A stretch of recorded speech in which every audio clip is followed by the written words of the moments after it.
आज हम लोग डिस्कस करेंगे अलजेब्रिक एक्सप्रेशन के बारे में, वेरिएबल्स के और कांस्टेंट, टर्म्स, फैक्टर्स, ये सब होते क्या हैं। तो सबसे पहले हम लोग ये जानेंगे कि अलजेब्रिक एक्सप्रेशन क्या होता है। तो जैसे कोई भी हमारा एक्सप्रेशन है, ठीक है, लाइक 4x स्क्वायर, जैसे हम लोग ये ले लेते हैं कि 4x स्क्वायर है, या 4x स्क्वायर माइनस 3xy है, 5x माइनस 3 है। तो ये क्या है, हमारा अलजेब्रिक एक्सप्रेशन है। इसमें जैसे कि ये अलजेब्रिक एक्सप्रेशन है, इस रिप्रेजेंटेशन को हम लोग अलजेब्रिक एक्सप्रेशन कहेंगे, ठीक है। यहाँ पर ये जो 4x स्क्वायर या xy है, इसमें ये क्या xy क्या है, वेरिएबल्स हैं। तो वेरिएबल्स की मेनली डेफिनेशन क्या होती है कि we use letters x y l m it's to denote a variable. A variable can take various values, its values is not fix. जैसे कि हमारा इसका सेंस क्या है कि जैसे 4x स्क्वायर माइनस 3xy हम लोग कोई टर्म ले लेते हैं, ठीक है। तो इसमें हमारे x और y, इसमें तो हमारे x की वैल्यू मतलब यहाँ दी गई है, लेकिन किसी भी अलजेब्रिक एक्सप्रेशन में एक्सप्रेशन के अकॉर्डिंग जो है हमारी वेरिएबल्स की वैल्यू ली जा सकती है। इनकी कोई वैल्यू फिक्स नहीं होती है, ये कितनी भी वैल्यू के हो सकते हैं। जैसे कि यहाँ पर 4x स्क्वायर माइनस 3xy है, तो यहाँ पर वेरिएबल्स की कितनी संख्या है, 2 संख्या है, ये भी है, ये भी है, ये भी है। तो ये x सेम कैटेगरी है, ये y क्या है, डिफरेंट कैटेगरी है। लेकिन हम लोग इसकी जगह कोई भी लेटर्स ले सकते हैं, l m n कुछ भी ले सकते हैं, ठीक है। कांस्टेंट क्या होते हैं, कांस्टेंट जो होते हैं ये फिक्स्ड वैल्यू के होते हैं। जैसे यहाँ पर 5x माइनस 3 दिया है, तो इसको हम लोग क्या बोलेंगे, क्या है, कांस्टेंट है, क्योंकि यहाँ पर इसकी वैल्यू फिक्स्ड है। इसकी जगह हम लोग 100 भी ले सकते हैं। यहाँ पर जो भी नंबर, जैसे कोई भी टर्म दिया है कोई भी एक्सप्रेशन में, ये जो नंबर जो सिंगलेट दिया है जिसके साथ कोई भी वेरिएबल नहीं है, इसे हम लोग कांस्टेंट बोलेंगे, ठीक है। आगे है फैक्टर्स क्या होते हैं। फैक्टर्स मेनली क्या होते हैं कि 5x जैसे ये दिया है, कॉफिशिएंट्स क्या होते हैं, न्यूमेरिकल कॉफिशिएंट्स। तो यहाँ पर ये जो 5x है, ये 5 जो है इसको हम लोग बोलेंगे क्या है, न्यूमेरिकल कॉफिशिएंट है, न्यूमेरिकल कॉफिशिएंट। इसको हम लोग न्यूमेरिकल कॉफिशिएंट बोल सकते हैं, सिंपली कॉफिशिएंट बोल सकते हैं, या फिर हम लोग इसे कॉफिशिएंट भी बोल सकते हैं, ठीक है, क्योंकि ये किसके साथ है, वेरिएबल्स के साथ है, ठीक है। इस टर्म को हम, इस पूरे को बोलेंगे हम लोग क्या है, ये और टर्म है।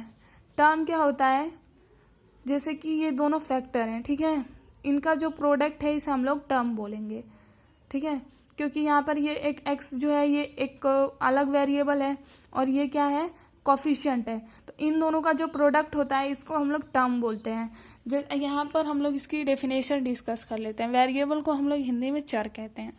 तो सबसे पहले we use the letter x y m it's to denote a variable. A variable can take various value, its value is not fix. जैसे मैंने आपको बताया कि x y हम लोग l m n कुछ भी ले सकते हैं इसकी जगह, इसकी वैल्यू कोई फिक्स होती नहीं, और हम लोग इसकी वैल्यू कोई भी फिक्स नहीं होती, इसकी जगह हम लोग कोई भी लेटर यूज़ कर सकते हैं, ठीक है। आगे है कांस्टेंट की वैल्यू क्या होती है। एक कांस्टेंट हैज़ फिक्स्ड वैल्यू, जैसे कि यहाँ पर मैंने आपको बताया था 100 या फिर -3, इन सब की वैल्यू क्या है, फिक्स है। तो इसको ये हम लोग क्या बोलेंगे कि ये क्या है, कांस्टेंट्स हैं। आगे टर्म्स और फैक्टर्स के बारे में हम लोग पढ़ते हैं। तो टर्म्स और फैक्टर्स, जैसे कि मैंने आपको बताया कि फैक्टर्स ये दोनों क्या है, अलग अलग। अगर इसे सेपरेट किया जाए तो ये क्या है, फैक्टर्स हैं, और इन दोनों का जो प्रोडक्ट है उसे क्या बोलेंगे, टर्म बोलेंगे, ठीक है। तो यहाँ पर है कि here we take an expression if we separate the product 4 and x and add 5 to it, ठीक है।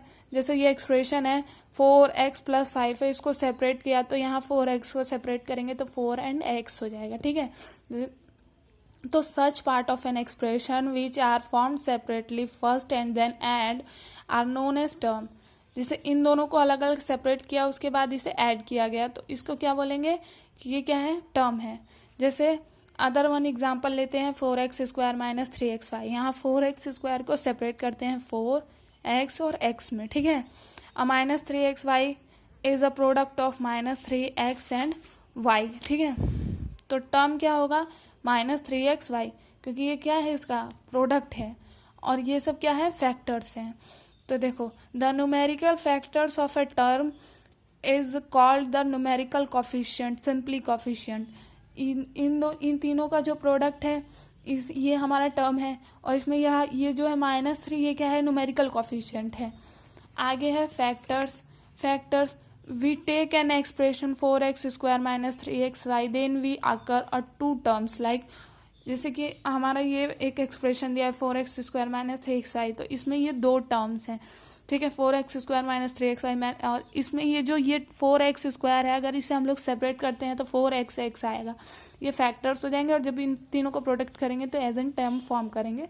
तो यहाँ इसकी डेफिनेशन क्या है, ए term is a product of its factor, ठीक है। आगे इसका ट्री डायग्राम कैसे बनाएंगे कि यहाँ पर 4x स्क्वायर माइनस 3xy ये दिया है, ठीक है, ये क्या है, एक एल्जेब्रिक एक्सप्रेशन है। ट्री डायग्राम कैसे बनेगा इसका कि हम जैसे दो टर्म्स दिए हैं तो यहाँ पर हम लोग इसको मतलब लाइक अनलाइक टर्म्स मैंने जैसे कि आपको डिफाइन आगे करना है, तो इसको हम लोग दो पार्ट में सेपरेट करते हैं, इधर फर्स्ट वाला, इधर सेकेंड वाला। अगर इसके साथ अदर पार्ट्स भी हैं तो उनको भी हम लोग अलग अलग लिखेंगे। इसके बाद जैसे जैसे टर्म दिया है वैसे वैसे एक्सप्रेस किया जाएगा, ठीक है। तो यहाँ पर 4x स्क्वायर माइनस 3xy हमने दो टर्म्स को अलग अलग सेपरेट कर लिया। उसके बाद यहाँ पर हम लोगों ने 4x स्क्वायर को हम लोग लिखा है 4x और x, क्योंकि यहाँ पर इसको हम लोग सेपरेट करते हैं अगर तो ये 4x और x हो जाएगा और यहाँ पर माइनस 3x और y हो जाएगा। ये इन तीनों को अलग अलग इस सेपरेट ब्रांचेस कर लिया, ठीक है। तो यहाँ पर जो डॉटेड लाइन है वो फैक्टर्स को डिनोट करती है, मतलब इसके फैक्टर्स क्या है, 4x और x है, और इसका जो टर्म है वो क्या है, और टर्म कंटिन्यूस लाइन है, इसकी दो टर्म्स है माइनस 3xy और 4xy। तो मेनली ट्री डायग्राम जो है वो इसलिए यूज करते हैं हम लोग कि ये क्या है, फैक्टर्स और टर्म्स का रिप्रेजेंटेशन करता है। तो यहाँ पर 4xy जो है, ये 4x और x, ये इससे हमारा क्या है, पूरा कंक्लूजन निकल गया कि हम मतलब टर्म्स को कैसे रिप्रेजेंट करेंगे और फैक्टर्स को कैसे रिप्रेजेंट करेंगे, ठीक है। तो यहाँ पर ये हमारा पूरा हो गया अलजेब्रिक एक्सप्रेशन का रिप्रेजेंटेशन कैसे होता है। आगे हम लोग डिस्कस करेंगे लाइक अनलाइक टर्म्स के बारे में, subtraction multiplication of N algebraic expression कैसे होता है, ये सब डिस्कस करेंगे।